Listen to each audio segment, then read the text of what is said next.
अनजाने आज तुला फेसबुक चालवता येतं का?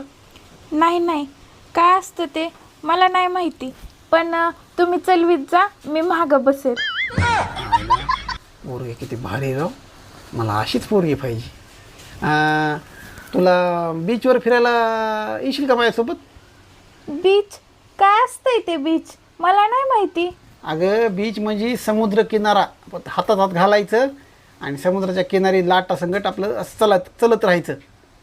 हां, तुमच्यासोबत हातात हात घालून का? हां ते माहितीये की मग मला, त्याला बीच म्हणतात होय, आमच्या इकडे तळ म्हणतात. आमच्या शेजारचा बंड्या आणि मी आम्ही रोज गपचिप चोरून सकाळ संध्याकाळ हातात हात घालून तळ्याच्या किनाऱ्याने फिरत असतो. काय झालं ओ पाहुणे? अहो मला माहित नव्हतं त्याला बीच म्हणतात, आमच्या इकडे तळ म्हणतात. आता काय चुकलं माझं, मी खरं